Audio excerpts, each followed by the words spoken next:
Hello and welcome back to Granted Gardens. My name is Melissa.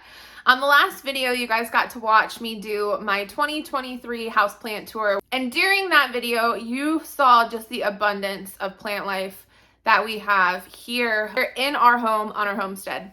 Quite a few weeks back, I was kind of addressing the concept, making a mental note of what plants were going to be involved in the houseplant tour. So as I was walking around, I was kind of glancing, making a note of where all the plants were so I didn't forget anybody, even though I still kind of did.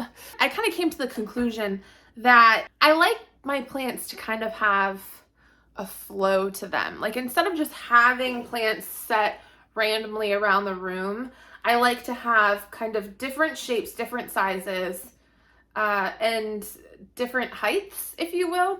And so one thing that I had been messing around with in the gardens, the outdoor gardens, over the last couple of years is this concept called vertical gardening. And I literally thought in my head, how cool would it be to have like indoor vertical gardening? And just the thought came to my mind, and I really was trying to figure out in my head like what that would look like. What kind of tools would be used, what kind of plants it would be appropriate for. And I kid you not, in a matter of a couple days afterwards, I got this email from this company that had asked me to review their product. So this is the product. This is called the VertPlanter. The concept in it, which we can go over more in detail as I open. The concept is that it gives plants something to grow up and grow on, okay? There's a lot more involved in this, and there's a lot of special features to this. One of the special features being that soil is not involved. This is a water system only. So this is very interesting to me. So I said, yes, absolutely. I'd be happy to try it out. So let's open this up, and then we're going to play around with potting our first plants on it and kind of see how it goes. All right, so this is going to be the first time I've opened this up. I have watched some YouTube videos on the VertPlanter. It looks like they pretty heavily send out this product for people to review. I've followed on their website now for a few months, and it looks like they've done a lot of updating on their website as well. It's definitely something very interesting and very versatile. Now, the purpose that I'm initially going to use it for is not necessarily its main ability, okay? But it looks like there's a lot of different ways to really use this. So, and a lot of people have kind of like put their own spin on how to use this, which I thought was really cool and pretty interesting to watch. So, got it open like this. I would imagine this is probably the base. I'm gonna set this down to do that. All right. So here's the base, and here is the lid. It looks like it's a nice size. It says VertPlanter there. And here is the actual stand. So it came with a guide here. I'm gonna just flip through this. Oh, awesome pictures. That's nice. I'm a big picture person. It's nice to have visuals on how to follow stuff. So the concept here is that there is quite a few different ways that you can use this. I'm gonna hold this part up. This one here is gonna be more the take that I'm gonna take today, and that's by having some of my clippings and kind of growing them around this product. Again, going for that vertical growth that I was looking for. So this is more my purpose. Now I have seen quite a few people on YouTube try this method as well, which is where you would put the seeds kind of like, what was it, chia pets concept? You just put the wet seeds on the side here and water it from the inside and let it grow. I've never been very successful with chia pets, so I won't be trying that method. All right, so here's the situation. This is the concept. You have your base here and your main section, your main container, I guess is what we're going to call it. And we're just going to set in here. Now, the bonus of the base is that it will collect any excess water that may siphon out of your main base, okay? And so that's nice because it's not going to run anywhere, not all over your tablecloth or all over your countertops. and B, it's going to provide a resource for you where you can go back and just kind of dump the water in the top. Now notice there aren't any holes down here, so that's interesting. I guess the moisture is really just going to seep through this main container. However, you can tell that there's a sheen on this base here, so it's definitely coated, and that's what's going to keep it from any water from leaking out of this. The base does, it's kind of hard to see, but it does kind of sit up a bit from the very bottom. It rests on these little spokes. So it does sit up a bit from the bottom, so even if there is excess water, it will not be necessarily just sitting in it. It is a bit raised. And then here is the lid, which would go on top. So the concept here is that you want to be able to use plants that can thrive living in water for long periods of time.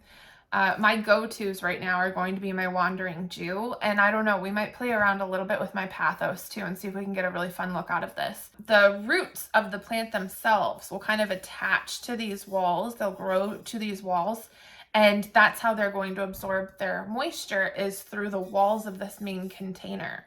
That is the benefit of this planter, is that you don't necessarily have to have your roots just sitting in a vase or just sitting in the bottom.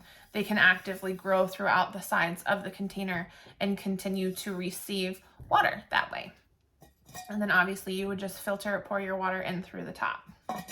So the recommended plants for this container would be anything that like I said, grows well in water. They suggest any kind of like tropical plants that might grow around really moist or damp or wet areas. Would be a great suggestion as well. And then they do also have a list of suggested plants that you can grow that come with the guide. Today, I am going to focus solely on the things I have an abundance of, and that is Wandering Jew. You all are going to have to excuse the mess because I didn't want to clean up before I did this because I knew I was about to bring another mess in. Okay, so we're going to start off first with my Wandering Jew. So this Wandering Jew I actually salvaged from some plants out front last summer that when it got cold, I knew they were going to die off. So I propagated some of these guys so that I would be able to plant them back out front in the following spring. They are not doing the greatest. They're not that happy. But they do have roots on them. So this is what we're going to start with. Okay, so I also have a few rubber bands here because that's what we're going to use to secure it around the base. I am winging this entirely, y'all, so give me some slack. Oops, that's fine. We can just propagate you. I broke a little piece off there by accident. All right, so what I'm doing is I'm putting on some of my more sizable plants at the moment. And then I'm going to wrap. This would probably be a lot easier with 2 people. I think this is definitely a 2 people thing. All right, so this is not the easiest thing. So let's reevaluate. All right, we're on a roll. We're on a roll, guys. So my goal, what I'm doing right now is I'm finding cuttings that are about the same size. So, and as far as size go, length is the word I was looking for. I'm looking for cuttings that are about the same length. So I got my longer ones in this pile, my shorter ones in that pile. So now I'm going to start with my longer ones here. And I'm just going to wrap the rubber band around the top of these guys as kindly as possible.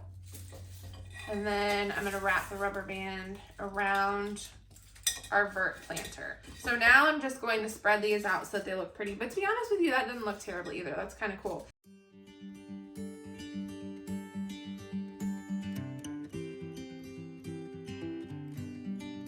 Okay, so now that I've got my longer ones on, I am going to put a second rubber band. I think I'm going to come up from the bottom on this one so that I'm not messing with those leaves.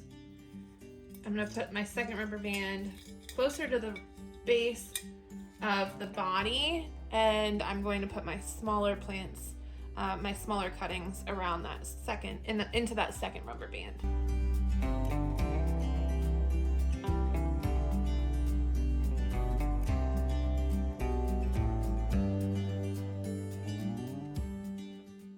Now, the concept here is that with my wandering Jew, each of these nodes areas will end up growing roots, and those roots will connect here on the pores of the body, and that's where they're going to get their water from. So essentially what should happen is I should end up with a lot of root systems here. An example of what that might look like is this here. You can see on this one, on that node, it's grown some roots. And if it does that to all of the node areas around this body, then the plant will continue to grow. Pretty cool, huh? I like it. I gotta be honest, the concept is spot on. With this being an experiment, I did set aside a few of my Wandering Jew cuttings, my larger ones, that I'm going to go ahead and pot just in case this doesn't pan out exactly the way I want it to. But the benefit of using Wandering Jew is that it is a very forgiving plant. Even if it does dry out, you can always just snip off kind of the bottom part that dries out, the root system, or the very bottom, and usually the plant up top is still doing just fine. So I should get a decent heads up if this is not working the way that I want it to, and be able to rescue my plants. I think that this concept, I give this concept an A+, because when the thought came into my mind about I want to start vertically gardening in the house with my house plants, I Googled that every which way till Wednesday, and I could not find anything. I could not find anything. So the idea is unique. And there's a need for it because it doesn't exist in the market. However, I do think that I have a few concerns about whether these plants are going to get enough access to moisture just from this base in order to generate a healthy root system along the base. So only time will tell on that. But the concept is really neat. And I like that it's versatile too. I like that, even if it doesn't work with necessarily rooting everything, you could just set a vining plant next to it and just let it vine up. You would still get that vertical garden, that vertical concept. I think that the concept of putting like chia seeds and stuff on here is pretty neat too. That might be something I'd like to try in the future if this doesn't work out. But I don't know, this looks good so far. I think it's really pretty. I love the look, the aesthetics to it. And could you imagine like these just keep growing and vining out and the whole thing covered? It would be beautiful. So I'm going to give this a shot, and I'll be doing updates frequently. If you're not following us already, make sure you're following us on Facebook. That's at Visit Granted Gardens. So make sure that you follow us. If you haven't already, please make sure that you hit that like button below and subscribe to our channel. Any comments, likes, and subscribers helps YouTube know that people are in fact watching our content, and then they end up pushing it out more to new viewers. If you want to learn more about the VertPlanter or about this company, feel free to check out the links below. Get an additional 12% off your VertPlanter order with coupon code GRANTEDGARDENS. As always, thank you guys so much for watching, and we look forward to sharing more with you soon.